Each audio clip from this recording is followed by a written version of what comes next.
Masakit sa akin na malamang naka-move on ka na habang ako. I'm still yearning for you, Ann. Pwede bang ako na lang ulit? Dear Amihan Stories presents My Secret Child with My Billionaire Ex. Hidden by Clover Daffodil.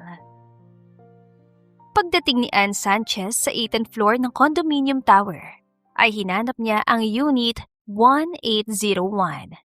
Ayon sa agent na nag-hire sa kanya, isang real estate tycoon ang may-ari ng unit.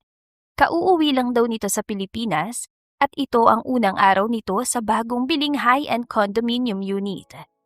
Kaya nag-hire ito ng stylist para i-curate at i-renovate ang unit ayon sa personal taste at lifestyle ng may-ari. Ilan sandali lang ay nahanap na niya ang unit. Nag-doorbell siya ng 3 beses. Naghintay siya ng ilang segundo bago siya pinagbuksan ng pinto. Good evening, sir. Ako po si Ann, ang interior designer na na-hire para i-curate at ayusin ang unit nyo. Nakangiting pakilala niya. Ngunit agad ding napawi ang ngiting yon nang makilala ang lalaking nasa harapan niya. Ann? Usal na lalaki sa mahinang boses. Napakura pa siya ng ilang beses dahil baka namamalikmata lang siya. Pero hindi. It's really him. It's really Xander Escalante. Ang ex niya, ang lalaki ng iwan sa kanya 7 years ago. Isang mahabang katahimikan ang namayani sa pagitan nilang dalawa bago siya nakabawi. Sa tingin ko, nagkamali ako ng unit na napuntahan. Sige, pasensya na sa abala. Anya at tumalikod na. Ngunit bago pa siya makalayo ay bigla siya nitong hinawakan sa braso. Sandali. 1801 ang hinahanap mong unit, tama? Anito, saka itinuro ang unit number na nakapaskil sa pinto.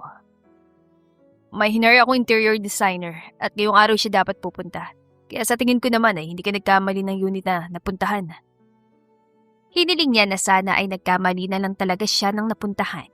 Pero 1801 nga talaga ang unit number nito. Napansin niyang hawak pa rin ni Xander ang kamay niya kaya agad niya yung binawi. Dumagdag yun sa ilang na bumabalot sa pagitan nila. Simulan na natin agad. Naiilang niyan sabi. Kamin. Tumabi ito para padaanin siya.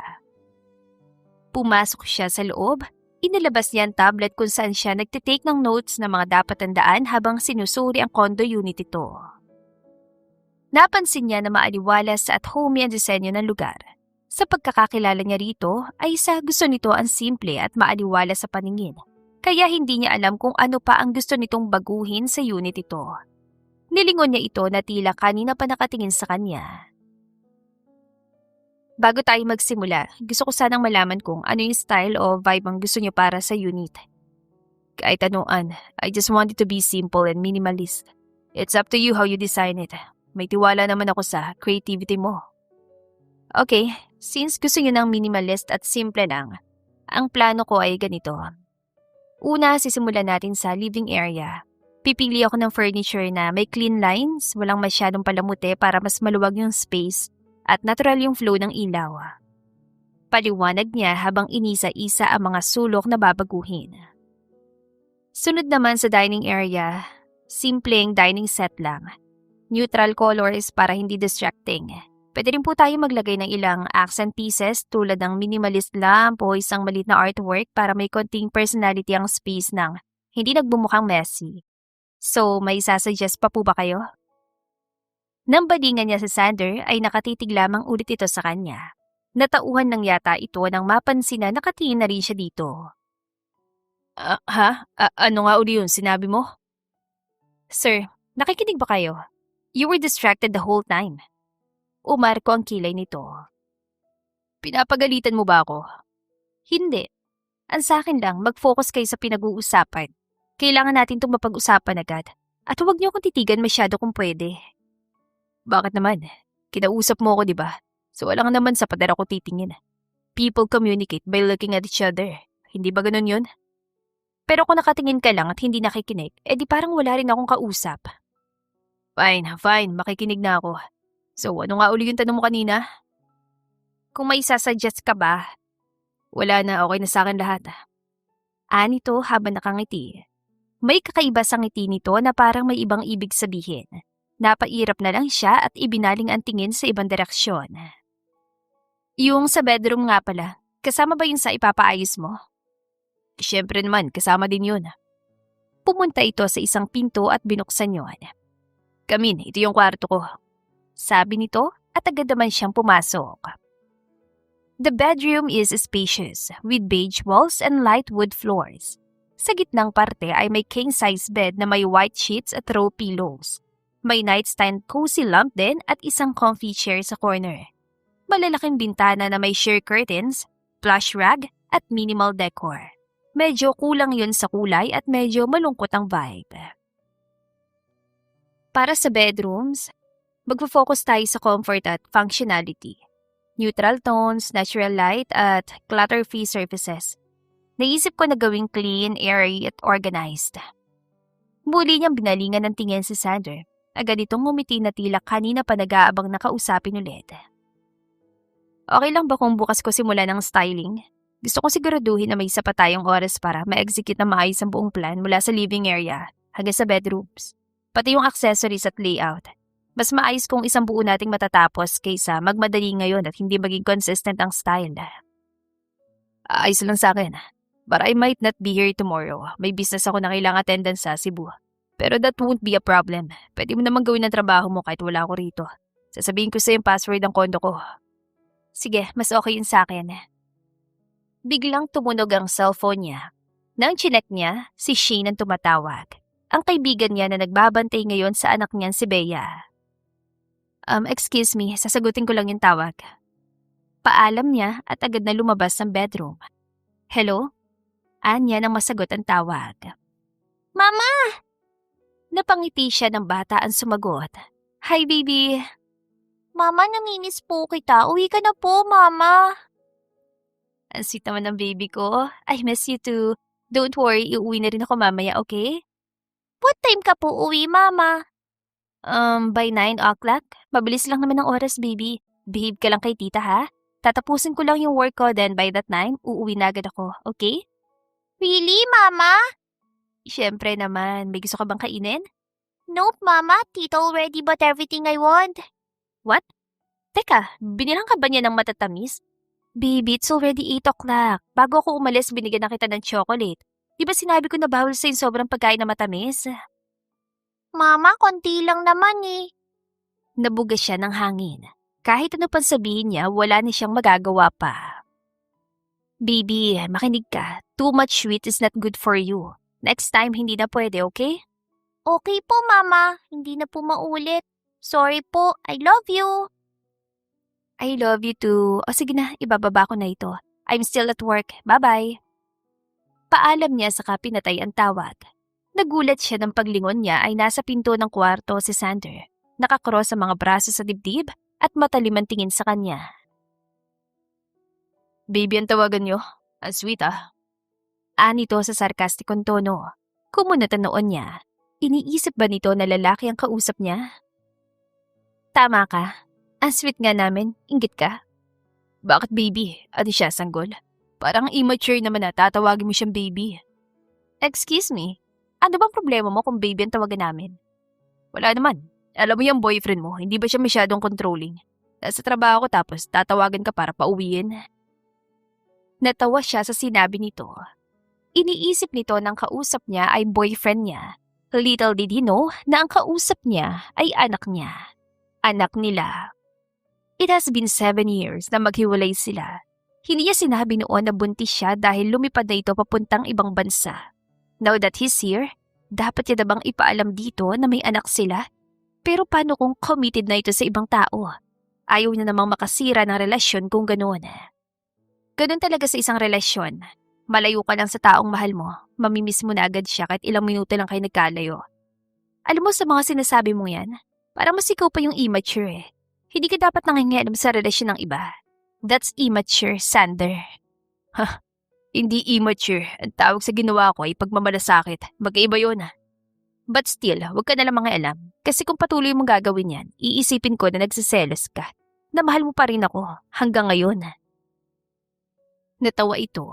Tumango-tango pa na para bang namamangha sa confidence na ipinapakita niya. Bakit naman ako magseselos?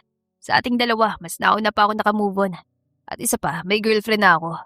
We have been together for 3 years. Malapit na nga kami kasal eh. Natigilan siya. She was just trying to test him. At pagkatapos ay aaminin niya rin sana ang totoo na may anak sila. Pero may girlfriend na pala ito. Ah, talaga? Well, congrats. Kailan ba kasal niyo? Since may pinagsama naman tayo, baka pwede mo akong imbitahan. You want to be invited? Alam ko na. Plano mong pigilan ang kasal ko, no? Natawa siya. I won't do that. Kakausapin ko lang yung bride at sasabihin ko sa kanya kung gaano ka balasubas yung ugali mo. Ako, tinawag mong balasubas? Sino pa ba? Tayong dalawa lang naman yung tao dito. You know what? Mabuti na lang talaga hindi naman ni Bea sa yung pagiging balasubas ng ugali mo. Anya, saka ito tinalikuran at umaktong aalis na. Oy, bumalik ka rito. Hindi pa tayo tapos mag-usap. Sinong Bea? At sige, hintayin mo lang. Padadalang kita ng invitation. Malapit na yun. Pipihitin niya na sana pabukas ang pinto nang maalala niya na kailangan niya palang kunin ang password ng kondo nito. Kahit gaano pa nila kinamumuhian ng isa't isa, kailangan pa rin niyang gawin ang trabaho niya. Bumalik siya at muling hinarap ang lalaki. Oh, bakit bumalik ka? Anito sa nanghahamong boses. Anong password ng kondo mo? Yun ba? Ano nga ulit yung password ko? Bilisan mo, hinihintay na ako ng baby ko. 081395. Yun ang password ng kondo ko. Ulitin ko ba? Hindi na, salamat. Sabi niya saka nagmadaling umalis. Ang weird, hindi niya naiwasang magtaka. Ang password kasi ay eksakto sa birthday niya. August 13, 1995. Hindi kaya? No, coincidence lang yun. Mariin siyang umiling at mas binilisan pa ang paglakad. Sa kabilang banda, pagkaalis ni Anne ay iritadong ibinagsak ni Sander sa sofa ang sarili. He ran a hand through his hair, clearly frustrated. Siya mismong personal na nag-request sa company ni Anne para ito ang maging interior designer ng kondo niya. In fact, he even personally negotiated with their management just to make sure na ito yung ma-assign sa project na yon. Ginawa niya lahat ng yon dahil gusto niya itong makita muli at magkaroon ng pagkakataong makausap ng maayos. Ngunit hindi niya inasahan na may nobyo na pala ito o baka nga ay asawa na. Mas lalo siyang nanlumo. Ever since they broke up, kahit anong pilit niyang iwasan ang mga alaala nito, may pagkakataon na tila bigla niya na lang itong maaalala. Walang silbi ang pagpunta niya sa ibang bansa. Akala niya ay makakahanap siya ng iba. Ganoon kataas ang kanyang kumpiyansa na mapapalitan niya agad ito. Ngunit hindi pala ganong kadali yun. He had been yearning for her. At nang inakala niyang ito ng pagkakataon para bumawi, agad na nalusaw ang pag-asa niya nang marinig na may tinatawag itong baby habang may kausap sa cellphone. Anne had grown a lot. Ibang-iba na ang aura nito. And she looked much better now than when she was with him. Siguro ay nahanap na nito ang pag-ibig na nararapat para dito. Hindi yung pagmamahal niya na puro away at sakit ang dala. Anne, kung pwede nang ibalikan dati, I should have stayed. Mahina niyang turan ngunit huli na. Masyado ng huli. Samantala, pagdating sa kondo ni Anne, ay naabutan niya na minimake pa ng anak niya si Shane, ang kaibigan niya, at puno pa ng sticker ang ulo nito. Mama! Tawag ni Bea, iniwan nito mga makeup na nakakadat sa sahig, saka patakbong lumapit sa kanya. Hi baby, naghintay ka ba na matagal? Hindi po mama, okay lang po kahit matagal kayong dumating, naglaro po kami ni Tita Shane. Mama, tignan mo, magaling na po ako mag-makeup. Tinuro nito ang Tita Shane nito. Napabusangot ang mukha ni Shane habang parang clown na mukha. Besh, tignan mo tong anak mo, ginawa akong clown. Mangiyak-iyak nitong turo, para bang batang nagsusumbong. Agad niyang inilabas ang cellphone at pinitsura nito. Okay naman parang pang-professional kayang makeup sa'yo, ang ganda. I can't take this anymore. Like, ang ganda-ganda ko tapos gagawin lang akong canvas? Bakit kasi pumayag ka make-upan ka? Napanguso itong tumingin sa kanya. Paano ko siya tatanggihan? Umupo ito para pantayan si Bea, saka pinisil ang magkabilang pisngi ng bata. Ikaw, bata kang cute-cute mo, sarap-sarap mong pisilin. Ah, tita, it hurts! Agad namang bumitiw si Shane at umayos na ng tayo. Masyado nang late, maghihilamas lang ako tapos aalis na ako. Anito, saka dumiretso sa lababo. Thank you sa pagbabantay kay Bea. No worries, as long as I'm free. Pero pwede ko ba siyang isama sa modeling, besh? Modeling? Tuturuan ko siya rumampa at ire-recommend ko rin siya sa agency ko. I think papasa naman siya. Shane is a runway model, kaya hindi na siya nagtataka kung balang araw ay maimpluwensya nito ang anak niya. Shane, Bea is still a child. Aral muna bago trabaho. Okay, fine. Pero kung papayag ka ha, magsabi ka lang. Oo na, sabihan na lang kita kapag pwede na siya. Okay, I'm done washing my face. Sa elevator na lang ako magre-retouch. Bye, besh. Bye, baby Bea. Good night. Paalam nito at dumakad na palabas ng kondo. Ilan sandali lang ay pinaghapbat na niya ang bata at binihisan ng pantulog. Tulad ng palagi niyang ginagawa, kinantahan niya ito ng pampatulog. Mabilis lamang ito nakatulog. Marahil ay dahil na rin sa pagod sa pakikipaglaro nito sa tita Shane nito. Matagal niyang tinitigan ng anak niya na lumalalim ng paghinga. Parang girl version lamang ito ng ama nito. Kuhang-kuha mula sa ilong, mata, labi at hulma ng mukha. Kung may naman sa kanya, siguro iyon ay ang ugali niyang palaban. Ilan sandali lang ay natulog na rin siya. Kinabukasan, maagi siyang nagising para magluto ng almusal. Nang magising si Bea, pinaliguan niya agad at binihisan ng uniform. Hinanda na rin niya ang lunchbox at tubig nito saka hinatid sa school. Matapos niyon, nagayos na siya at hinanda mga gamit para sa interior redesign ng condo ni Xander. Nagsama siya ng 2 assistant para tumulong sa kanya. 3:00 na siya nakapunta doon. Binuksan niya ang pinto gamit ang password na sinabi sa kanya ni Xander. Bumukas naman yon at nakapasok sila. At tulad nga ng inasahan, walang tao roon. Mas pabor yun sa kanya dahil makakapagtrabaho siya ng payapa. Wala nang asungot na manggugulo sa kanya. Pagpasok sa loob, isa-isa niyang inutusan ng mga assistant na tanggalin ang mga bagay na mabibigat. Please move the sofa a little to the left, about 6 inches. Gusto ko magkaroon ng breathing space dito. Utos niya sa isang assistant na agad sumunod. Lumipat siya sa dining area. Tinanggal niya ang centerpiece sa sobrang laki at pinalitan ng isang simple ceramic vase na may tuyong branches. Tumingin siya sa mga ilaw at switches sa paligid. Inayos niyang brightness at direksyon ng mga lamps para mas natural ang dating ng liwanag sa sala. Pinagmasdan ng mga kortina at pinili kung alin ang tatanggalin, alin ang ibabalik para mas malinis at airy ang pakiramdam ng space. Sa living area, inayos niya mga throw pillow sa sofa. Pinalitan ng ilang mabibigat na side table ng mas slim at eleganteng design at inilipat ang mga artwork sa pader para mas pantay ang composition. Lumipat siya sa hallway at sa mga shelves. Tinanggal ang ilang clutter, inayos ang books at decorative objects at pinili kung alin lang ang magbibigay ng balance sa overall look ng kondo. At sunod ay ang bedroom. Pumasok siya sa kwarto para simulan ng renovation. Kinuha niyang isang malaking painting na ilalagay sa pinakasentro ng pader. Maayos niyang pinuwestong hagdan at umakyat. Saka paulit-ulit na tinansya kung babagay ba o pantay yun. Ilan sandali lang, narinig niya na bumukas ang pinto. Inisip niya na baka pumasok ang isang assistant para tumulong sa kanya. Pantay na ba? Pantay na. Sagot ng isang pamilyar na boses. Lumingon siya at nagulat na makita si Xander na nasa dulo ng ladder. Ngumiti ito. Nakauwi ka na pala. Akala ko bukas ka pa uuwi. Bakit parang ayaw mo ko umuwi? Mahirap pagtrabaho na may asungot sa paligid, no? You're really quite something para tawaging asungot ang kliyente mo. Then, I must apologize. Pasensya na po, Mr. Escalante.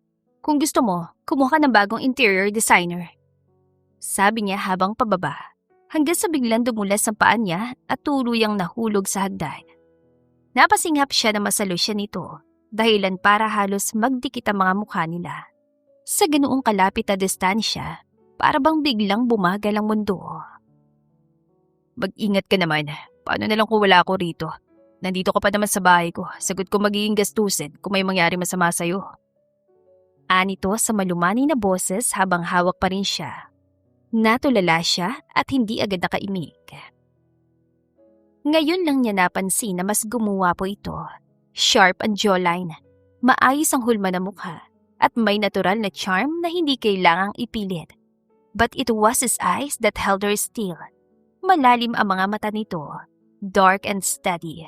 Parang may sariling magnet na hinihilan tingin niya pabalik. Sa sobrang lapit nila, she could almost forget why she fell in the first place. Dahil ang nasa isip niya ngayon ay kung bakit parang mahirap iwasan ang titig ng lalaki. Ganun ba ako kagwapo sa paningin mo para matulala ka ng ganyan? Muling tura nito na nagpabalik sa kanya sa katinuan. Ibaba mo na nga ako! Nagpumiglas siya, kaya agad naman siyang ibinaba nito. Salamat sa pagsalo. Alam mo, mas mabuti siguro kung doon ka na muna sa labas habang tinatapos kong trabaho ko. Sumandal ito sa pader at pinagkuros sa mga braso. Hindi ba mas maganda kung nandito ako? Paano kung may masira ka sa mga gamit ko o may pinalitan ka tapos hindi ko pala gusto? Sinabi mo sa akin na ako na yung bahala, di ba? Don't worry. Kung may masira man sa mga gamit mo, papalitan ko. But I would still love to stay here. Gusto ko kitang panoorin habang ginagawa mong trabaho mo. Sabi nito, saka lumakad papunta sa sofa. Sir, hindi ako makakapagtrabaho na maayos kung nandiyan ka. If you really want this done immediately, then cooperate. I did hire an interior designer before. Nasasala lang ako habang pinapanood sila. But they never told me to leave. Ikaw walang gumagawa nun. Why? Nadidistra ka? Am I that fascinating that you can do your job better? Ano? Hindi ah. Ayoko lang na may nanonood sa akin mo. Depensa niya. Then, you shouldn't have chosen that kind of job. Naging novelista ka na lang sana o kaya naging artist na hindi kailangang may nanonood sa'yo. Alam mo ikaw, lagi ka na lang may sagot sa bawat sinasabi ko.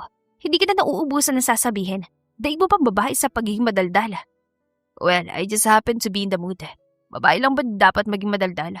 Ang unfair naman kung ganun. Nagdekwatro pa ang mga paa nito at mas sumandal sa sofa na para bang handa na mag-relax dahil magsisimula ng palabas. Ay, ewan ko sa'yo. Iritado niyan sabi, saka bumalik sa ginagawa. Napatigil siya nang biglang tumunog ang cellphone niya. Agad niya yung chinek at nagtaka na makitang teacher ni Bea ang tumatawag. Hello, Miss Sanchez? Bungad ang nasa kabilang linya. Yes, hello, ma'am? Pasensya na po sa biglang pagtawag, pero ang anak niyo po kasing si Bea ay may nakaaway na kaklase. Nandito kami ngayon sa guidance at gusto ko po sana kayo makausap. Nanlaki ang mga mata niya sa narinig. What?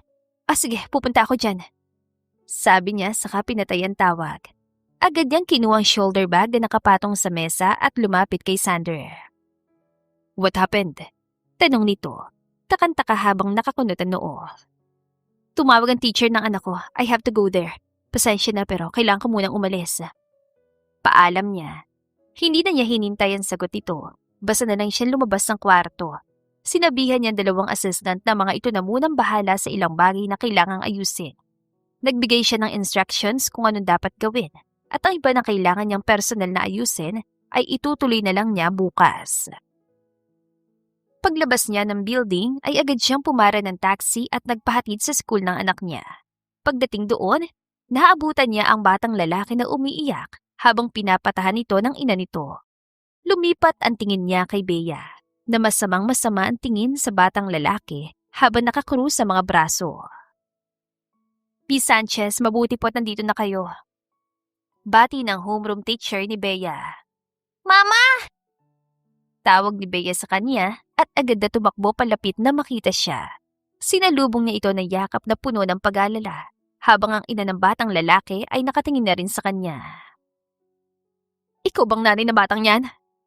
Galit na tanong ng ginang. Tignan mo ginawa yun sa anak ko. Sinuntok niya si Brian. Hindi ko siya napapalo sa bahay tapos maabutan ko siyang may pasa sa muka. Ganyan bang pagdidisiplina mo sa kanya sa bahay niyo? Galit na kumpronta nito sa kanya. Napatingin siya sa batang lalaki na umiiyak pa rin hanggang ngayon. Mukhang malakas nga ang pagkakasapak sa mukha nito Dahil namamagapat kulay violet na ang parteng yun, hindi siya makapaniwalang tumingin kay Bea. Anak, bakit mo naman ginawa yun? Mama, hindi ko naman po siya susuntukin kung wala siyang ginawa eh. Sagot nito na parang iiyak na rin. Ano bang ginawa niya sa'yo, ha? Siya kasi, sabi niya wala raw akong papa. Natigilan siya at tila may karayom na biglang tumusok sa dibdib niya. That's not something to joke about. Isang bagay din na iniiwasan niyang mapag-usapan. Pero ganun palang sinasabi kay Bea ng kaklase nito. Sabi niya pa, iniwan na raw ako ng papa ko, na hindi niya ako mahal. Na ayaw niya raw sa akin, kaya niya ako iniwan. Mama, di naman po totoo yun, di ba? Umiiyak nitong tanong. Marahan niyang pinunasan ng basang pisngi nito. Bea, makinig ka. Hindi totoo na wala kang papa. Hindi totoo na hindi ka niya mahal. May ginagawa lang ang papa mo kaya hindi natin siya kasama. Kung ganon, nasan po siya? Busy lang siya sa trabaho. Pero kapag nagkaroon na siya ng time, siguradong pupunta siya sa bahay para makita ka. Dahilan niya. Gusto niyang maging bold at honest. Mas maganda na habang bata pa lang ay malaman ni Bea totoo na ang ama nito ay may kasintahan na at malapit ng ikasal. Pero hindi sa ganong sitwasyon na maraming nakatingin. Fatherless indeed. No wonder your child grew up to be that violent. Nang huhusgan tura ng ginang, tumayo siya para harapin ito. Ma'am, babayaran ko lahat ng gagastusin para sa pagpapamedical ng anak niyo. Pero yung nangyari sa kanya, that is partially your fault. Kung paano siya kumilos at mag-isip is a reflection of who you are. Kaya naman pala siya lumaking bastos at walang modo. Kasi ganun ka. Eh bakit? Hindi ba totoo naman? Kaya ganyan ang ugali ng anak mo kasi lumaki siyang walang ama? Mama, maayos ko pong pinalaki ang anak ko.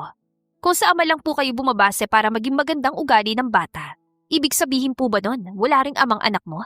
That you are incompetent mother, kaya lumaking ganyan ang anak mo?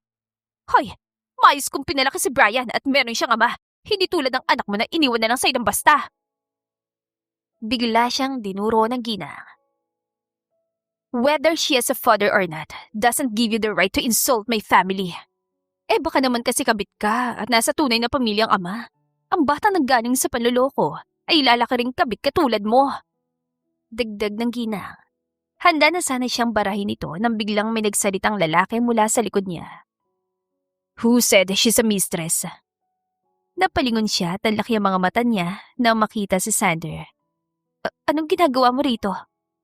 Biglang hinapit ni Sander ang bewang niya palapit dito. Akong asawa niya at ama ng batang yan. Ano bang sinasabi mo? Bulong niya pero nanatiling nakatuon sa ginang ang tingin nito. Mabuti naman at pumunta ka rito. Kausapin mo yung asawa at anak mo. Mga bastos at walang modo. Yung anak mo, bayolente. Sinuntok niya itong anak ko. Galit na sabi ng ginang kay Sander, saka masamang tumingin sa anak niya. Ngumiti si Sander pero ramdam niya na hindi ito natutuwa. Nagtatrabaho ako sa malayo at ngayon lang nakauwi. Gayunpaman, alam ko na hindi nagkulang si Ann sa pagpapalaki sa anak namin kahit na siya lang mag-isa ang nag-aruga sa bata. Maalaga siya, mapagmahal, may disiplina at respeto. Isa sa mga kagandahang likas sa ugali niya ay may malasakit sa tao. Bukod doon, marami pa siyang good qualities na hindi ko na maisa-isa pa. Nasa kanya namang ugali ng pagiging isang ulirang asawa at ina. Kaya hindi niya deserve ang mga paratang mo sa kanya. How dare you call someone a mistress na hindi mo nga siya kilala? Mahabang tura nito, bigla itong humakbang palapit sa ginang habang may tingin ng pananakot. Kaya marinig ko pa na tawagin mo siyang kabit at kung ano na masasakit sa salita. Asahan mo na may kalalagyan ka. Tinatakot pa ba ako? At ang anak namin, hindi yan nananakit ng walang dahilan. Kaya kung hindi mo madisiplina na maayos yung anak mo, pwede ko namang gawin yun para sa'yo. Ay, isa ka pa palang walang modo, iho. Kung ganon, alam ko na kung saan nagmana yung anak mo. Biglang hinila nito ang kamay ng anak. Mabuti pa, ililipat ko na lang ng ibang school tong anak ko, kaysa may kaklase siya na bayolente. Sabi nito, saka nagpaalam na sa guro at umalis. Mr. Escalante, hindi ko po inasahan ang biglang pagbisita nyo. Pasensya na po at ito pa yung naabutan nyo. Paumanhin ng homeroom teacher kay Sander. At pasensya na rin po, Miss Anne. Hindi ko po alam na kayo palang asawa ni Mr. Escalante. Kumunat noon ni Anne dahil wala siyang ideya kung bakit ganoon na lang ang paghingi nito ng sorry. Lalo na kay Sander. Ayos lang. Pwede ka nang bumalik sa trabaho mo at iuwi ko muna magin ako. Sagot ni Sander. Humingi muli ng pasensyang guro bago umalis. Napalingon siya kay Bea nang bigla itong nagtago sa likod niya. Hindi niya ito masisisi. Kahit siya'y matatakot kung may estranghero na bigla na lang nagpakilala bilang ama niya. Bumaling ang tingin niya kay Sander na maramdaman ang titig nito. So, paano ka nakilala ng teacher ni Bea? Yun ba? Hindi naman sa nagyayabang, pero ako yung chairman ng paaralang ito. Automatiko nalaglag ang panga niya sa narinig. Seryoso ka? Do I look like I'm joking? Well, kung sabagay, you're a tycoon, filthy rich guy. Yun ang tawag sa'yo na lahat, kaya hindi na nakakapagtaka. Pero ano nga bang ginagawa mo rito?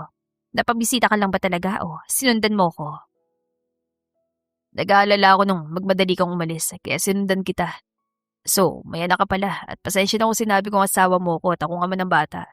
Di yun nag-aaral ang anak mo at bilang chairman, sa tingin ko, obligation ko rin na protektahan ng mga estudyante. Alam mo, naisip ko na mas higpitan ng security ng paaralang ito para maiwasan ang pambubuli. Ano sa tingin mo? Maganda yung naisip mo. Sang-ayon ako dyan. Great. Sander. Bigla niyang tawag sa pangalan nito. Ngumiti siya.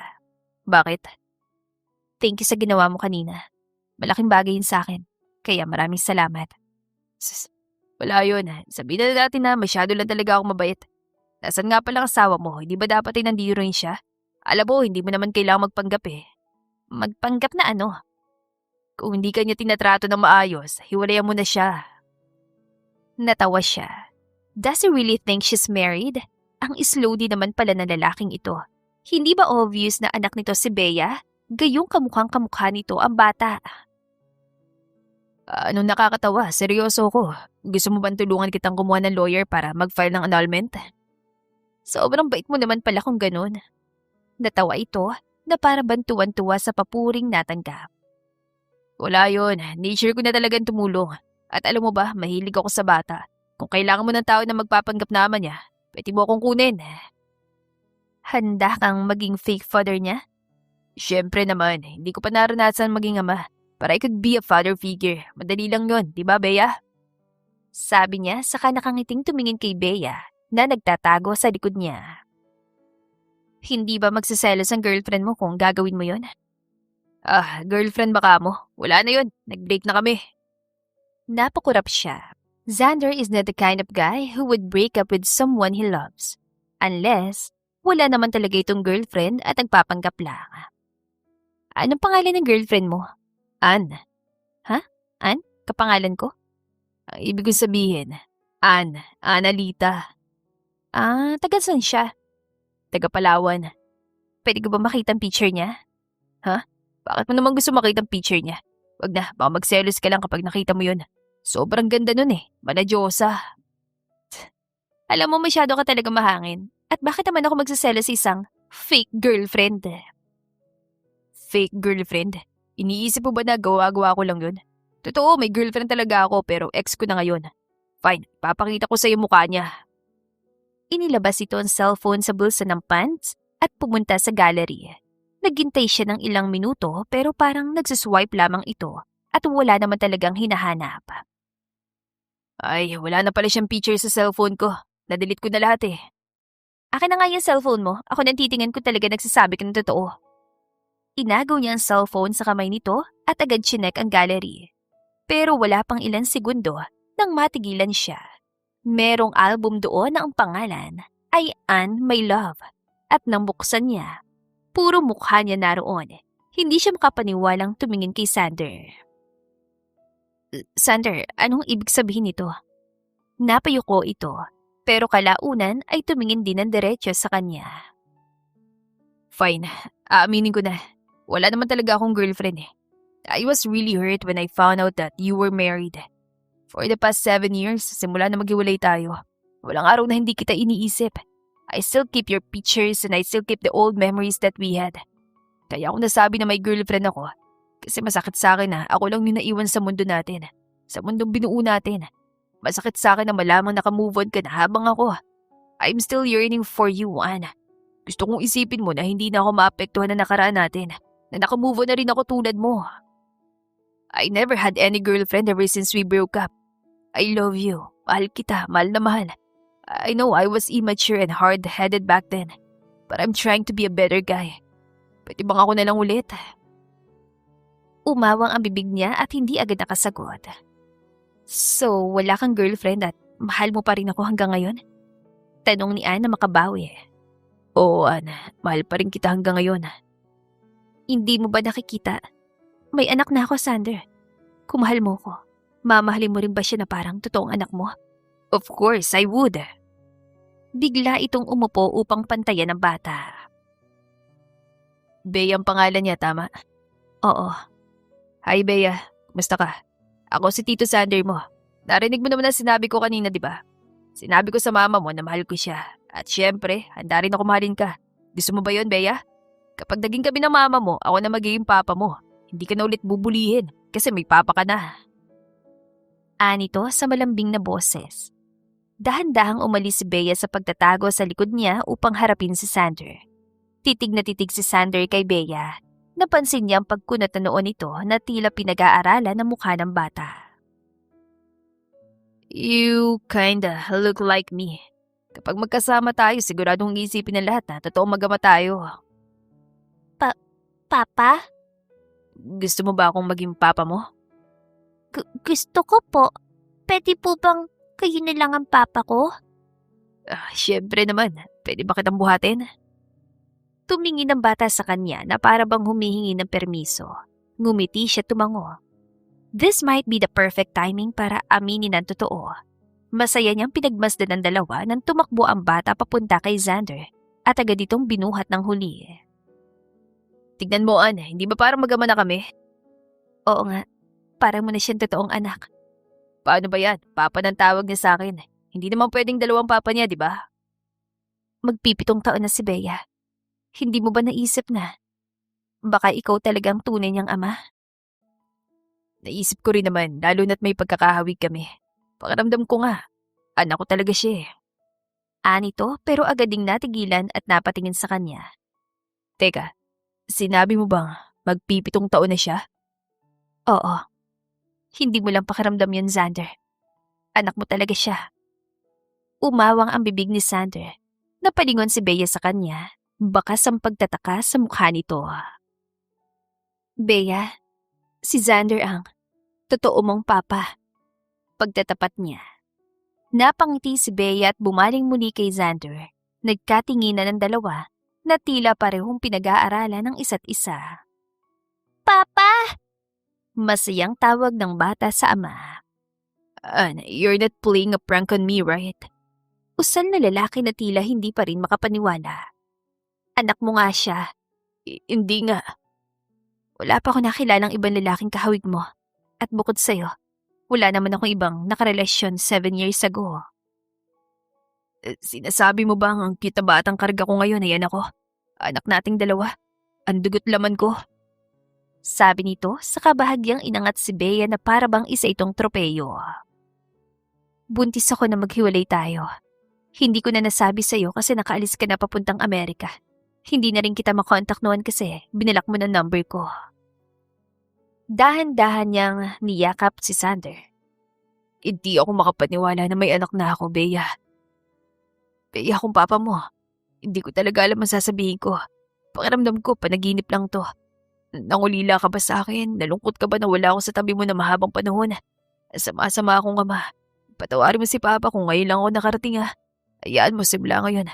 Palagi mo na akong kasama, okay?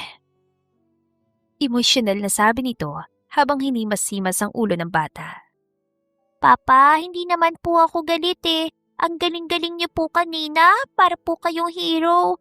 Ang hero po dumadating sa oras na kailangan. Talagang namula sa inis yung matanda. Buti po dumating kayo, Papa. Masiglang sabi ni Bea. Talaga, isa akong hero. Ang sarap naman pakinggan nun. Isa pa nga. Papa, isa hero. Yan ang gusto ko. Sa akin ka talaga nang galing. Sumama ang tingin niya kay Sander at hindi na iwasang mainggit sa bonding ng dalawa. Anong sa'yo siya nanggaling? Hoy, 9 buwan ko siyang dinala sa sinapupunan ko. Sa akin siya galing, no? Sabad niya. Itinuro siya ni Sander habang nananatili ang tingin kay Bea. Bea, inaaway ako ng mama mo, oh. Anito na parang batang nagsusumbong. Umawang ang bibig ni Anne. Hindi siya makapaniwala. Biglang lumingon sa kanya si Bea. Mama, wag mo pong awayin si Papa. Sabi mo, ba't mang-away, di ba? Ako, inaaway siya? Ang laki-laking kumag niyan, paano ko aawayin yan? Napanguso si Sander. Para talaga itong bata kung umasta. Bea, tinawag akong kumag ng mama mo. Ang pogi-pogi ko kaya. Di ba, Bea? Papa, wag po kayo makinig kay Mama. Para sa akin, kayo po yung pinakapoging papa sa buong mundo. Proud na turan ng bata. Lumingon si Sander sa kanya at pasimpleng inilabas ang dila nito para asarin siya. Kumuyom ang kamao niya sa pang-asar nito. Pati bata inuuto mo. Bea, inuuto daw kita, totoo ba? Tanong ni Sander. Napailing siya sa kartehan nito. No, Papa. I'm smart po. Hindi po ako madaling mauto. Don't listen to Mama, Papa. Inggit lang po siya kasi hindi niyo po siya pinapansin. Mas lalo siya napailing sa sinabi ng anak. Biglang tumingin sa kanya si Sander habang todo ang ngiti. Huwag ka na magselos. You know that I love you both. Inirapan niya ito. Ay, ewan ko sa inyo. Magsama kayong dalawa. Iritado niyang sabi saka lumakad palayo. Agad na sumunod ang dalawa, pero hindi pa rahabulin siya. Nakita niyang nakapigibak na si Bea sa likod ni Sander. Tumatakbo pa ito habang tuwan-tuwa naman ang anak. Agad na nalusaw ang inis niya pero hindi naman talaga siya galit. Siguro isinasabayan niya lang ang pagiging immature ni Sander.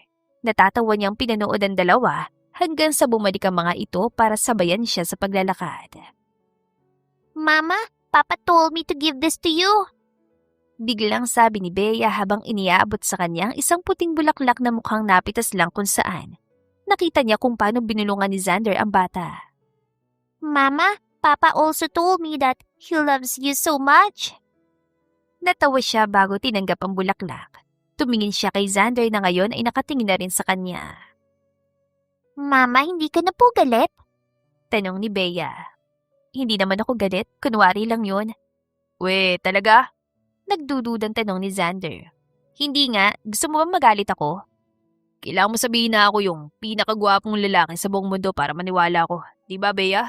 Opo, Papa. Napairap na naman siya. Lagi mo sinasali si Bea sa kalokohan mo. Gustong-gusto mo talaga na may kakampi ka eh, no? Oo na, ikaw na ang pinakagwapong lalaki na kilala ko. Nung umulan ng kagwapuhan, ikaw lang ang gising at tulog ang lahat na lalaki. Sabi ko na nga ba, gwapong-gwapo ka sa akin eh. Inutusan mo kaya ako? Nagkusa kang sabihin yun. Tumingin siya sa anak nila na nakapasan pa rin sa likod ni Sander. Bea, huwag ka masyadong didikit sa papa mo ha. Medyo may pagkabaliw yan, baka mahawa ka. Agad na tumaligod si Sander para ilayo si Bea sa kanya. Bea, huwag ka makikinig sa mama mo ha. Alam mo nung kabataan namin, baliw na baliw sa akin yan. Gusto mo ba, Bea? Sa akin ka na lang? Umawang ang bibig niya at masamang tumingin kay Sander. Abat, kahit na magharapan pa tayo sa korte, hindi ko ibibigay sa'yo si Bea. Biglang nagpumiglas ang bata at bumaba sa likod ni Sander. Bea, come here. Uwi na tayo tapos ipagluluto kita ng masarap na pagkain. Sabi niya habang pinapalapit si Bea. Samantala si Sander ay umupo rin sa kabilang bahagi para tawagin ang bata. Bea, gusto mo ba sa akin ka nalang tumira? Malaki ang bahay ko. May mga laruan din ako. Tapos araw-araw tayong pupunta sa magagandang lugar. Gusto mo ba yon? Nagpapalit-palit ng tingin si Bea at tila hindi alam kung saan pupunta. Hanggang sa bigla itong umiyak na siyang ikinataranta nilang dalawa. Agad silang lumapit para patahanin ito. Bakit? Anong problema? May masakit ba? Nag-aalala niyang tanong. Mama, Papa, ayoko pong mamili. Gusto ko po kayong kasama. Pwede po ba sama-sama na lang tayong tatlo? Umiiyak na tanong nito. Nagkatinginan sila ni Sander. Doon lang niya na-realize kung gaano kasama ang ginawa nila. Ang papiliin ng bata sa kanilang dalawa. Ang totoo ay hindi naman talaga siya seryoso. Alam niyang hindi rin naman talaga kukunin ni Sander ang bata sa kanya. Tahan na, okay? Hindi ka na naman namin papipili ng mama mo. Pagpapatahan ni Sander habang pinupunasan ng mga luha nito. Bibi, huwag ka nang umiyak. Sorry na, hindi na mauulit, okay? Sabi rin niya. Tumigil naman ito sa pag-iyak. Bea, may gusto ka bang puntahan? Gusto mo bang pumunta tayo sa amusement park bukas? Masaya ron. Aya ni Xander habang malawak ang ngiti. Lumiwanag ang mukha ng bata at napangiti na rin ito. Gusto ko po, Papa. Gusto ko po kasama si Mama. Pwede ba namang hindi? Siyempre naman, kasama natin si Mama. Lumingon si Sander sa kanya. Okay lang ba dali natin siya sa amusement park bukas? Hindi yata ako makakasama. Hindi ko pa tapos yung renovation sa condo mo. Pero ayos lang naman kung dadalhin mo siya sa amusement park. Maganda yun para makapag-bonding kayong dalawa. Pwede naman siguro sa ibang araw mo na gawin yun. Hindi naman kita minamadali. Naramdaman niya ang pagilan ni Bea sa damit niya. Mama, sige na, please. Punta na tayo sa amusement park. Gusto ko po kompleto tayong tatlo. Sige na, Mama, please. Pakiusap nito. Tumagal ang titig niya sa bata hanggang sa mapabuntong hininga siya. Sino nga ba naman na makakatanggi kung halos-halos mag-beautiful eyes ito sa pagmamakaawa? Nang lingon niya si Sander, ganoon na rin ang ginagawa nito. Walang duda na mag-amanga ang dalawa. Ay, oo na. Sasama na ako bukas. Wala siyang nagawa kundi ang bumayag. Sabay na napatalo na mag-ama. Natawa siya ng pinanood ang mga ito. Hindi lamang dahil sa kasiyahan ni Bea, kundi pati na rin sa pagiging isip bata ng reaksyon ni Xander. Ilan sandali lang ay nagpasya na silang umuwi sa kondo ni Xander. Nahirapan pa siyang paghiwalay na mag-ama at mukhang balak pa yatang sumama ni Bea kay Xander. Kahit na kanina lang ay halos maubos ng luha nito dahil ayaw nitong pumili sa kanilang dalawa. Pinayagan naman niya si Xander na pupunta sa kondo niya pero biglang tumawag ang sekretary nito dahil sa isang emergency meeting na kailangan nitong atendan. Naiintindihan naman niya yon dahil sa dami ng negosyong pinapatakbo nito. Kaya naman kinabukasan ay excited si Bea. Pumili agad ito ng bestidang susuotin. Isa yung purple dress na may malaking ribbon sa gitna, na over the knee ang haba. Nagsuot din ito ng doll shoes at kinulit pa siya na itirintas ang buhok nito. Sa murang edad ay marunong na itong mag-ayos. Bea is indeed a fashionable girl. Walang duda kung kanino nito namana ang ganong estilo sa murang edad. Malamang ay sa best friend niya na palaging nagbabantay dito. Nagsuot na rin siya ng purple na blouse para ternuhan ng anak. Saka humarap sa salamin at nag-apply ng makeup. Mama, ang ganda ko po, di ba? Sabi ng anak niya habang umikot-ikot sa harapan niya. Pumalakpak siya habang nakangiti. Ganda-ganda naman ang baby ko. Sabi niya saka ito pinaulanan ng halik sa pisngi. Kinikilig na nagpumiglas ang bata. Mama, pag dumating po si Papa, ikikis niyo rin po ba siya sa pisngi? Napakamot siya sa pisngi dahil sa naging tanong nito. Simula kahapon ay wala na itong ibang bukang bibig kundi ang papa nito. Parang walang minuto na hindi nito yun isisingit sa usapan. Gusto mo ba na kiss ko siya sa pisngi? Mama, sabi ni Papa kapag nag-kiss kayo, ibig sabihin daw mahal yung isa't isa. Kailan po kayo magkikiss? What? Sinabi niya yon? Lalaking yung patay siya sa akin pag dumating siya dito. Mama, wag po kayo magalit kay Papa. Sabi niya nga po gusto niya kayong i-kiss kasi mahal na mahal niya kayo. Alam mo, masyado ka pang bata para isipin yan. At saka huwag ka makinig sa papa mo. Hindi lahat na nagkikiss ay mahal ang isa't isa. Napahinto siya nang biglang tumunog ang doorbell. Papa! Agad na tumakbo si Bea papunta sa pinto. Sumunod siya at binuksan ang pinto. Bumungad sa harapan niya si Xander na nakarehistro na agad ang ngiti sa mukha. Nakasuot ito ng white polo shirt na nakarolyo ang manggas hanggang sikon. Halatang nakawaks pang buhok dahil alam niyang bagsak naman yun kahapon. Papa! Agad na tumakbo si Bea sa mga bisig nito at nagpakarga. Ang ganda naman ng prinsesa ko. Excited ka na ba? Opo, Papa. Napakross arm siya habang nakatingin sa mag-ama. Alam mo ba na alas 6 pa lang ng umaga gising na siya? Ganun siya ka-excited. Natatawa niyan sabi. That's too early. For sure, napaga na rin ang gising mo. Gusto mo ba mamaya na tayo malis? Hindi na, ngayon na. Nakakaayos na rin naman ako. You look gorgeous. Ha? Nagkunwari siya na bingi, pero ang totoo ay malinaw niyang narinig yun. Bagay sa yung purple. Favorite niyo bang pareho ni Bea yon? Nope, si Bea lang may paborito sa purple. Ginaya ko lang para pareho kami. Dapat pala nag-purple din ako para pare-pareho tayo. Ano sa tingin mo? Wag na, hindi naman bagay sa yung purple. Bigla ito napanguso na parang nasaktan. Bea, ang bad ni mama mo, hindi raw bagay sa akin ng purple. Hindi naman totoo yun, di ba, Bea? Sumbong nito sa bata. Papa, don't listen to mama. Bagay po sa'yo lahat ng kulay. Agad na umikot ang mga mata niya, pero hindi niya rin maiwasang isipin kung gaano ito kakuyot kapag nagpapout. Kapag sa ibang lalaki, nakakainis. Pero bakit kapag ito, parang natural lang? Ay, alam mo ikaw pala sumbong ka talaga. At itigil mo nga yung kakapout mo, masyado kang pa-cute. Hindi naman ako nagpapa-cute. Ibig sabihin ba nun, nakukuitan ka? Anito habang lalo pang inginuso ang labi. Kaasar, dyan ka na nga. Kukunin ko lang yung bago sa kwarto para makaalis na tayo. Tinalikuran niya ito. Narinig pa niyang tumawa ito habang papunta siya sa kwarto. Pagkakuha niya ng bag ay agad na silang umalis at sumakay sa kotse nito. Dumiretso sila sa mall dahil may bibilhin daw ito. Nahulaan niya agad kung anong binabalak nitong bilhin nang dumiretso sila sa men's clothes section. Nagsukat ito ng blazer na kulay purple. Seryoso ka talaga magteterno tayong tatlo? Natatawa niyang tanong. Why not? Bagay naman sa akin, di ba? Hindi ba tayo magbumukhang bubuo ng banda niyan? Mukha tayong isang masayang pamilya, di ba, Bea? Baling nito kay Bea na nakatingin lang din dito. Tila puring-puri ito dahil lang may suot itong purple na blazer. Opo, Papa. Very good. Sabi nito saka pinisil ng mahina sa pisngi ang bata. Bago nagpunta sa cashier para bayaran ng blazer. Pagkatapos ay umalis na sila para pumunta sa amusement park. Pagdating doon ay hindi niya naiwasan ng mga matang nakasunod sa kanila. Agaw pansin nga naman dahil pare-pareho silang naka-purple. Dumagdag pa na kahit ayaw niyang aminin ay mala artista ang dating ni Xander. Papa, Mama, gusto ko pong sumakay sa kabayo. Sabik na tura ni Bea sabay turo sa carousel na umiikot. Sige, doon tayo. Sagot ni Xander. Kayo na lang, tapos ako na lang ang magpipicture sa inyo.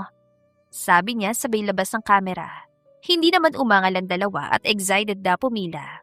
Na makasakay ang mag-ama ay tuwan-tuwang kumakaway ang dalawa sa kanya. Inaabot pa ng mga itong isa't isa habang siya naman ay kinuna ng litrato ang mga sandaling yon. Matapos ang carousel ay sinubukan naman nila ang mini train na umiikot sa maliit na bahagi ng parke. Magkakatabi sila nakaupo habang pinagmamasdan si Bea ang mga ilaw at makukulay na dekorasyon. Sunod naman nilang sinubukan ang Ferris wheel. Mula sa taas ay kitang-kita ang buong amusement park. Ang mga ilaw, ang mga batang tumatawa at ang mga pamilyang magkakasamang nag-e-enjoy. At panghuli, sakto na may nadaanan silang themed photo booth na may mga props na pwedeng isuot bago kunan ng picture. Nagpa-picture silang tatlo habang pare-pareho silang may suot na cat ear headband sa ulo. Pagkatapos niyon, ay dumiretso na sila sa isang mamahaling restaurant para mag-dinner. Sobrang daming nangyari sa araw na yon. Halos mapuno na rin ang kamay niya sa dami ng mga souvenirs na nabili nila. Hindi na nakakapagtaka na nakatulog agad si Bea matapos silang kumain at habang nasa kotse pa uwi. Pagdating sa kondo, ay kinarga niya na si Bea habang si Xander ang nagbitbit ng mga gamit. Inihaga niya ang bata sa kama bago sila lumabas para makapag-usap. Thank you pinasay mo na sobra si Bea. Pasalamat niya habang may tipid ang ngiti sa labi. Ngumiti ito pabalik. I can't do this without you. I should be the one thanking you, Juan. Pinasaya mo ko na sobra. Hindi mo ipinagate sa akin si Bea. Bakit ko naman gagawin yun? Una pa lang naman wala na akong planong itago siya sa'yo. Nung makita kita, ang unang pumasok sa isip ko, sabihin sa'yo yung totoo. Di ko lang nagawa agad kasi sabi mo may girlfriend ka na. Ayoko naman makasira ng relasyon, no? Sorry kung nagsinungaling ako. Akala ko kasi may nobyo o asawa ka na. I wanted you to get jealous. Sagot ito, bigla siya natawa. Bakit ka natatawa? Naseloso ka masyado. Pati anak mo pinagselosan mo. Wait, naalala ko may kausap ka sa cellphone at tinawag mo siyang baby. So, si Bea ang kausap mo nun? Oo, ang hilig mo kasing mag-jump to conclusions. Kahit noon pa ganyan ka na. Excuse me? O bakit? Hindi pa totoo? Ay, fine. Recently, I noticed how we keep arguing about small things. Narealize ko na dapat may isang magpakumbaba sa atin. Kaya fine. Awa na. Kasalanan ko na. I'm sorry. Para namang hindi ka sincere. I'm serious. Ayoko nang tapusin ng gabing ito na nagbabangayan tayong dalawa. Sumeryoso siya at hindi na iwasang balikan ang nakaraan nila. Hindi niya mabilang kung ilang beses silang nag-away noon. Sorry din. Aaminin ko na may kasalanan din ako. Immature din ako at palaging inuunang galit kesa magpakumbaba. That's exactly the reason why we broke up. We were both immature. Walang gustong magpakumbaba sa atin. Naalala mo nung sinubukan natin mag-live-in? Walang araw na hindi tayo nagsisigawan. Natatawang pagkwento nito. Napangiti siya habang inaalala ang nakaraan. Naalala mo ba yung unang beses tayo nag-away? Kakalampasok ko na ng sahig tapos dumating ka na maduming sapatos mo. Dapat kasi, hinubad mo muna yun bago ka pumasok. Naalala ko naman, tuwing matatapos ka maligo, palaging maraming buhok na nakasabit sa drain. Hindi naman napipigilan yun eh. Hindi mo naman maiintindihan yun kasi maiksi lang buhok mo. Dapat kasi, linisin mo pagkatapos mong maligo. Ay, fine, mali ko yun. Ikaw nga kung saan nakakalat yung mga hinuhubad mong damit. Maalat palagi yung luto mo, hindi ka marunong magbasa ng label. Imbes sa asukal, asin ang inihahalo mo. Hindi ka marunong magdagay ng tubig sa ref, kaya madalas maligamgam na tubig ang iniinom ko. Halos isang oras kang maligo, isa lang ang CR natin at kahit na duming-dumi na ako, kailangan ko tiisin yun. Ang lakas at ang baho mong umutot, tapos magdadahilan ka pa na sa akin yun kahit halata namang ikaw. Pero kahit na ganoon, sinubukan kong intindihan at manatili sa tabi mo. Bigla itong tumingin ng diretso sa kanya. Bandang huli, naging toxic ang relasyon natin at pinili mo umalis. Bigla silang nagkatinginan. Kahit wala pang sinasabi, tila nahinuha na ng mga mata nila ang nais ipahiwatig ng isa't isa. Ana, sorry kung umalis ako ng mga sandaling. Ako lang ang kakampi mo. Natuto naman tayo, di ba? Siguro talagang hindi pa tamang oras at panahon para sa ating dalawa nun. Pero heto tayo, magkasama na ulit. Sana, bigyan mo ulit ako ng pagkakataon. Yung tanong mo kung pwede pa ba? Oo, ang sagot ko doon. Napakurap ito at matagal na napatitig sa kanya. Ibig sabihin ba doon, tinatanggap mo ulit ako? Tumango siya. Magsimula ulit tayo ng bagong buhay. Mahal din kita, Xander. Sa wakas ay nasabi niya rin. Bigla siya nitong niyakap na mahigpit. Thank you. Mahal na mahal ko kay ni Bea. Humiwalay din ito sa pagkakayakap at bigla siyang hinalikan sa noo. Pangako, hindi na ulit ako aalis. Sigurado yan malulungkot si Bea. Si Bea lang? Siyempre, pati ako. Alam ko na masyado pang mabilis, pero gusto ko sana na makasama kayo sa isang bahay para sama-sama tayong tatlo. Pwede naman akong lumipat sa kondo mo o kaya lumipat sa akin. Ano sa tingin mo? Maganda yung naisip mo. Mas malaki napansin ko na magandang security ng kondo mo. I'm sure Bea would be happy to move out. Ibig sabihin, payag kang lumipat sa kondo ko. Oo naman. Pangarap ko na maging isang pamilya tayo. Hindi yung mangyayari kung hindi tayo magsasama sa isang bubong. Great, then susunduin ko kayo bukas dito. Masayang sabi nito. Gumiti siya. Sige, so malalim ng gabi. Mabuti pa umuwi ka na para makapagpahinga ka na rin. Then, see you tomorrow. Paalam nito at tumalikod na para lumabas ng pinto. Ang kaso, nasa tapat pa lang ito ng pinto nang bigla itong bumalik sa kanya at bigla siyang hinalikan sa labi. Good night, my love. Sabi nito na maghiwalay ang mga labi nila, saka ito agad na tumalikod at tuluyan ang umalis. Naiwan siyang tulala habang dama ang pag-iinit ng mukha. Hindi na siya nakatulog na maayos ng gabing yun. Kinabukasan, 4:00 ng hapon. Matapos ang klase ni Bea, ay sinundo agad sila ni Xander papunta sa kondo. Hinila nito ang 2 maleta habang sa kanya naman ang isang malaking bag. Si Bea naman ay bitbit ang mga laruan nito. Pagdating sa kondo ay agad na napatakbo si Bea papasok at tuwan-tuwang pinagmasdan ng kabuuan ng paligid. Ang ganda! Ang laki! Papa, dito na po ba kami titira? Masaya nitong tanong habang palapit kay Xander. Siyempre naman, simula ngayon, ito na magiging tahanan natin. Pumasok siya sa bedroom at saka binaba ang malaking bag sa kama. Inilibot niyang tingin at napansin na may mga nagalaw na siya sa bedroom noon At medyo disorganized pa mga gamit dahil hindi niya iyon natapos ayusin.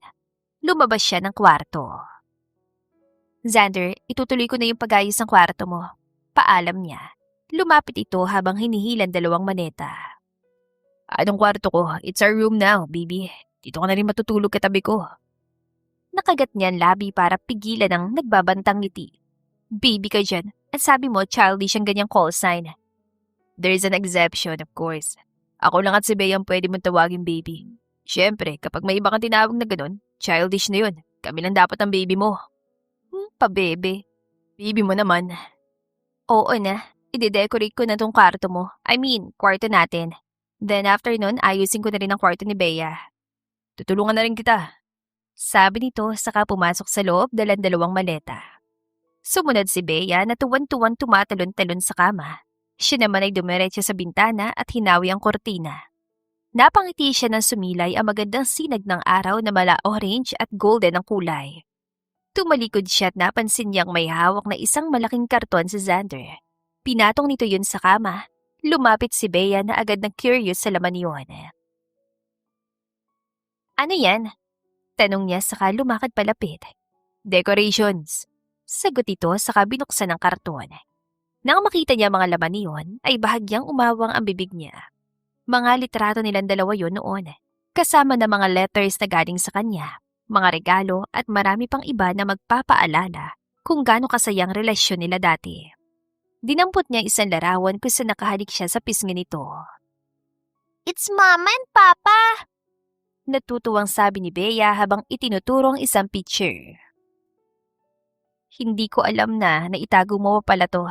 It feels nostalgic seeing this again. Pakiramdam ko, bumalik ako sa kahapon. I couldn't bring myself to throw it away. Mabuti na lang talaga na itago ko. Let's take a lot of pictures, pero sa pagkakataong ito, 3 na tayo. Sabi nito bago biglang tumayo. But first, let's decorate this room. Gusto ko itong punuin ng mga picture natin. Papa, Mama, can I help? Tanong ni Bea. Siyempre naman, pwede kang tumulong sa pag-abot. Anya sa anak. Tumulon sa tuwa si Bea. Agad nilang sinimulan ang pagde-decorate ng kwarto. Inilabas din niya mga pictures na meron sila ni Bea. Tinanggal ni Xander ang painting na siya mismo naglagay noon at pinalitan niyo ng malaking picture frame nilang 3. Yun ang picture nila sa photo booth kahapon. Hindi niya alam kung kailan ito pinaframe yun. Habang siya naman ay gumawa ng isang malaking photo collage at isa-isang idinikit ang mga pictures nila. Si Bea naman ang taga-abot ng mga kailangan niya tulad ng pandikit at gunting. Pantay ba? Tukoy ni Xander sa picture frame matapos itong idikit yun sa pader. Napansin niya na gumalaw-galaw ang hagdan na siyang kinatatayuan nito, kaya agad niyang iniwan ang ginagawa at lumapit para suportahan ang hagdan. Papa, mas mataas pa sa kanan! Sigaw ni Bea. Ito, pwede na ba? Opo, Papa! Okay, tapos na. Humigpit ang hawak ni Anne sa ladder habang pababa ito. Nang makababa ito ay sabay-sabay silang umatras para pagmasdan ang litrato. Ang ganda. Bulong niya. Biglang binuhat ni Xander si Bea habang ang isang kamay nito ay nasa bewang niya. Ang ganda no? It's such a perfect family picture. Pangarap ko lang ito noon, pero nangyayari na ngayon. Bigla itong tumingin sa kanya. Salamat dahil binigyan mo ko ng pamilya, Anne. Mahal ko kayo ni Bea. Kinikilig siyang umiti. Mahal ko rin kayo ni Bea. Mahal ko rin po kayo, Mama at Papa. Biglang singit ang anak nila. Sabay silang natawa at hinalikan ito sa magkabilang pisngi. Nang mga sandaling yon ay naramdaman ni Anne ang tunay na pagmamahal ng isang pamilya. Buo at kumpleto. It was the little messy moments, the laughter, and the feeling of being together that made everything feel alive. Slowly, bit by bit, the love between them built something bigger than any walls or furniture. It built home. Lumipas ang ilang taon, nagpropose si Xander sa kanya at nagpakasal sila sa Manila Cathedral Church. Isang malaking kasalan yun kung saan imbitado ang mga bigating tao, mga kaibigan, kakilala at investors na may kinalaman sa negosyo ni Xander. Mula sa entrance na binalutan ng iba't ibang uri ng bulaklak, naglalakihang mga chandelier at mga palamuti na kumikinang sa buong kapaligiran. Kitang-kita kung gaano kalaki ang perang ginastos doon.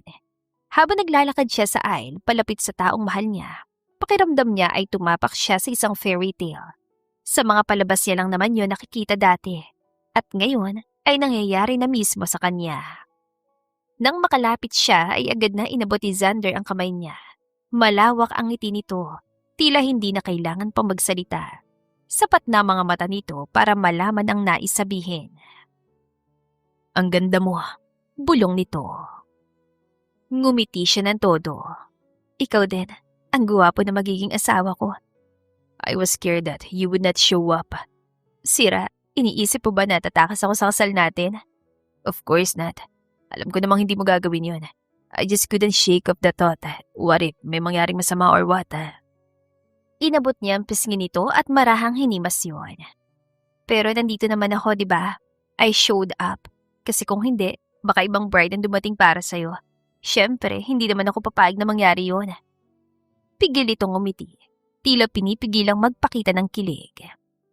Then, let's get over this. Hindi na ako makapaghintay pa na tawagan ka misis ko. Sabi ni Xander habang hinahawakan ang kamay niya.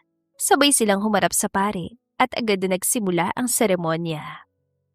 Habang binibigkas ng pare ang mga banal na salita ng kasal, paminsan-minsan ay nagkakatinginan silang dalawa. May halong kaba, saya at hindi maipaliwanag na pananabik sa kanilang mga mata. Nang dumating ang sandali ng kanilang mga panata, bahagyang humigpit ang hawak ni Xander sa kamay niya. Tila ayaw na yung pakawalan pakailanman.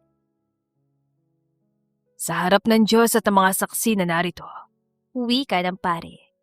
Ipinapahayag ko kayong mag-asawa at ngayon, maaari mo nang halikan ang iyong asawa.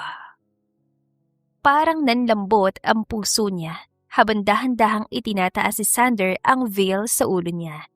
Nang tuluyang mawala ang harang, marahan siyang hinalikan nito. Pumikit siya at dinama ang bawat sandaling yun. Sabay silang napangiti na maghiwalay ang kanilang mga labi. I love you, misis ko. Anito sa malambing na boses. I love you too, mister ko. Balik niya sagot. Tumagal ang titig nila sa isa't isa hanggang sa sabay silang natawa. Bigla nitong hinawakan ang kamay niya at sabay silang humarap sa mga tao. Itinaas silang kanilang magkahawak na kamay upang ipakita na sa wakas ay mag-asawa na sila. Agad na nag-ingay ang mga tao. May sumisigaw sa tuwa, may pumapalakpak, at ang iba naman ay kumukuha ng litrato. Hindi na niya alam kung saan titingin dahil pati media ay sunod-sunod ang pag-flash ng kamera sa harap niya. Ganoon siguro talaga kapag ma-impluwensyang tao ang pinakasalan. Mama, Papa! Rinig nilang sigaw ni Bea habang tumatakbo ito palapit sa kanila. Agad itong sinalubong ni Xander, binuhat at saka muling humarap sa mga tao habang iyakap ang kanilang anak. Mas lalong dumami ang flash ng kamera para kunan na masasayang sandali nilang tatlo. After everything they've been through, the misunderstandings, the pain, and the years apart, nakatayo na sila ngayon bilang isang pamilya. And in that moment, they knew this was not just the end of their story. It was the beginning of their forever. The end. Kung nagustuhan ninyo ang aming istorya, ay huwag kalimutan na mag-like at subscribe. Mag-iingat po tayong lahat. To God be the highest glory. Hanggang sa muli. Paalam!